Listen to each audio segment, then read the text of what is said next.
देश-विदेशातल्या काही महत्त्वाच्या बातम्यांनंतर बघूयात राज्यातल्या काही महत्त्वाच्या घडामोडी झटपट। लोकसभा निवडणुकीत काँग्रेसला राज्यात मिळालेल्या अपयशाची जबाबदारी घेत मुख्यमंत्र्यांनी राजीनामा द्यावा अशी मागणी पुण्याचे माजी उपमहापौर दीपक मानकर यांनी केली आहे। मानकरांची ही वाचाळ बडबड न थांबवण्यास त्यांच्या तोंडाला काळं फासू असा इशारा सातारा काँग्रेस कमिटीने दिला आहे। पुण्यामध्ये जमिनीची दलाली करणाऱ्या मुख्यमंत्र्यांचा राजीनामा मागण्याचा नैतिक अधिकार नसल्याचं सातारा काँग्रेस कमिटीने म्हटलं आहे।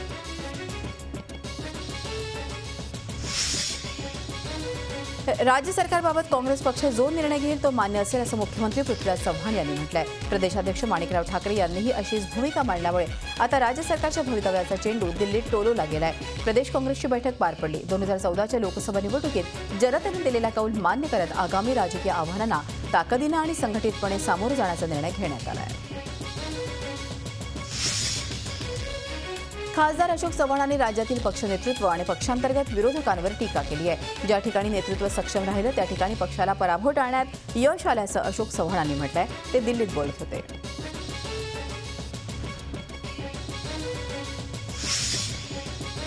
पुण्यानंतर पिंपरी चिंचवड काँग्रेस शहराध्यक्ष भाऊसाहेब भोईर यांनीही अप्रत्यक्षपणे मुख्यमंत्री पृथ्वीराज चव्हाण यांच्यावरती टीका केली आहे। निष्ठावान कार्यकर्त्यांना पक्षात डावललं जात असल्याची टीका त्यांनी केली आहे। भोईर हे माणिकराव ठाकरे यांचे कट्टर समर्थक आहेत।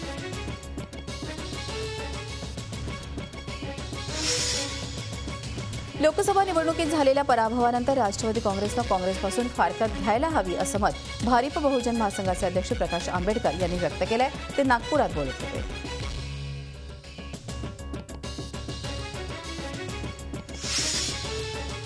भाजप नेते गोपीनाथ मुंडे यांनी काल नवी दिल्लीत भाजप अध्यक्ष राजनाथ सिंह यांची भेट घेतली। आगामी विधानसभा निवडणुकीत महायुतीची सत्ता आल्यास गोपीनाथ मुंडे यांना मुख्यमंत्रीपदात स्वारस्य असल्याची चर्चा आहे। मात्र पक्ष नेतृत्व जी जबाबदारी सोपवेल ती आपण पार पाडणार असल्याचं मुंडे यांनी स्पष्ट केलं आहे।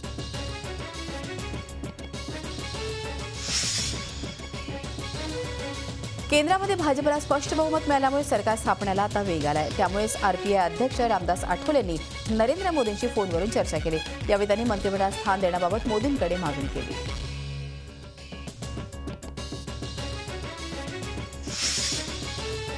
लोकसभा निवडणुकीत बसलेल्या हादऱ्यातून राष्ट्रवादी काँग्रेसचे नेते अजून सावरलेले नसल्याचं दिसतंय। कोल्हापूरतील राष्ट्रवादी जिल्हाध्यक्ष आमदार के.पी. पाटील यांना भाषण करत असताना चक्क खासदार सुप्रिया सुळे यांचं नावही आठवत नव्हतं। एवढंच नाही तर त्यांनी लोकसभेत खासदार सुप्रिया सुळे या कमी बोलत असल्याचं आपल्या भाषणात म्हटलंय।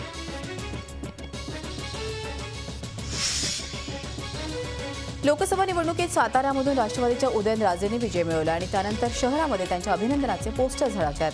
मात्र त्यावर अबकी बार मोदी सरकार असे छापून नरेंद्र मोदींचा फोटोही छापलाय। त्यामुळे सगळीकडेच आश्चर्य व्यक्त होत आहे। अच्छे दिन आने वाले हेच्या तालावर औरंगाबादमध्ये सलग चौथ्यांदा शिवसेनेचे चंद्रकांत खैरे निवडून आले। त्यामुळे आता तरी रखडलेला विकासाचा गाडा मार्गी लागणार का अशी चर्चा लोकांमध्ये रंगायला लागली आहे। 3 वेळा खासदार असताना विकास झाला नाही यावेळी सरकार नसल्याचं कारण खैरे देत होते। आता त्यांना ते कारण देता येणार नाही। लोकसभा निवडणुकीत नाशिक विभागात महायुतीनं आघाडीला भुईसपाट केलाय। गेल्या 50 वर्षांपासून अबाधित असलेला नंदुरबार मतदारसंघही भाजपनं हिसकावून घेतलाय। त्यामुळे नाशिक आणि खानदेशातल्या 35 आमदारांपैकी 17 आमदार टिकवण्याचं आव्हान आघाडीसमोर आहे।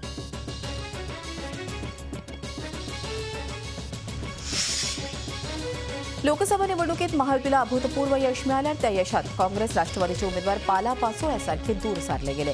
छगन भुजबळांसारख्या हेवीवेट मंत्र्याला त्या जिल्ह्यात तोंड दाखवायचंच कसं अशी वेळ आली आहे। विशेष म्हणजे विधानसभा मतदारसंघ निहाय विचार केला तर भुजबळांचं नाशिकमध्ये बळ भविष्यातही घडणार अशी चिन्ह आहेत।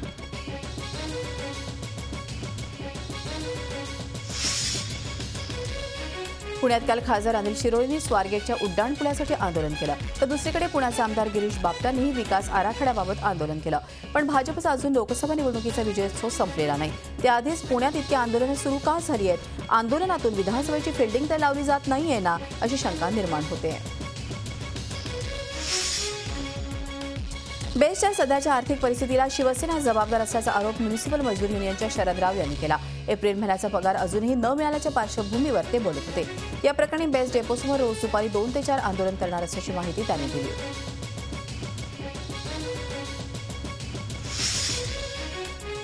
संपूर्ण देशात मोदींची लाट आलेली असताना मुंबईत मात्र त्याच्या जोडीला उष्म्याची देखील लाट आलेली आहे। सोमवारी मुंबईचं कमाल तापमान 35.8 अंश इतकं नोंदवलं गेलं। गेल्या 10 वर्षातलं हे दुसऱ्या क्रमांकाचं सर्वाधिक तापमान आहे। यापूर्वी 2010 मध्ये 1 आणि 10 मे या 2 दिवशी 37 अंश सेल्सिअस एवढं तापमान होतं। तापमानाच्या जोडीला हवेत 69% आर्द्रताही असल्यानं मुंबईकरांना उकाडा आणि घाम अशा दुहेरी तडाखा बसला। त्यामुळे मुंबईकरांच्या त्रासात भरच पडली। घरकामासाठी आंध्र प्रदेशातील वारंगळ येथून चंद्रपुरात फसवून आणल्या गेलेल्या गरीब कुटुंबातील 4 मुलींना शहरातील एका वेश्यावस्तीतून सोडवण्यात पोलिसांना यश आलंय। यापैकी एका अन्यायग्रस्त युवतीनं वेश्या अड्ड्यावरून पळून जात जवळच्या वस्तीत आश्रय घेतला। त्यानंतर येथील नागरिकांनी पोलिसांच्या मदतीनं या युवतींची सुटका केली।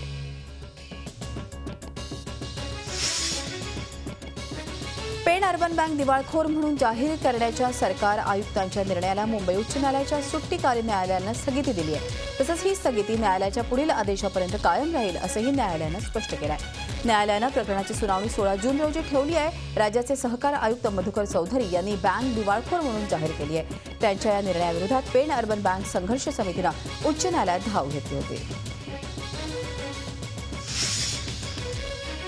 वारकरी संप्रदायाचं दैवत असलेल्या आणि सर्व जाती धर्मांना एकत्र करणाऱ्या सावळ्या विठुरायाची जाती बंधनातून मुक्तता होणार आहे। त्याची पूजा आता कोणत्याही जाती धर्माच्या पुजाऱ्याकडून व्हावी असा निर्णय विठ्ठल रुक्मिणी मंदिर समितीने घेतलाय। त्यासाठी 199 पुजाऱ्यांचे अर्ज आले होते। तर रुक्मिणी मातेची पूजा करण्यासाठी प्रथमच महिला पुरोहितांची नेमणूक होणार आहे। यासाठी 23 मुलाखती घेण्यात आल्या। अहमदनगर जिल्ह्यातल्या शेवगाव तळ्यातील कांबी या गावात राहणाऱ्या मुरलीधर धोंडीबा पातकळ याला काही मांत्रिकांनी तुझ्या घरात गुप्तधन असल्याचं सांगितलं आणि पातकळ यांनी घरात खोदकाम सुरू केलं। मात्र खोदण्याचा आवाज येता शेजाऱ्यांनी जमा होऊन मांत्रिकाला चोप दिलाय। लोकांनी मांत्रिकांना पोलिसांच्या ताब्यात दिलं। मात्र पोलिसांनी कोणतीही कारवाई न करता त्यांना सोडून दिलं।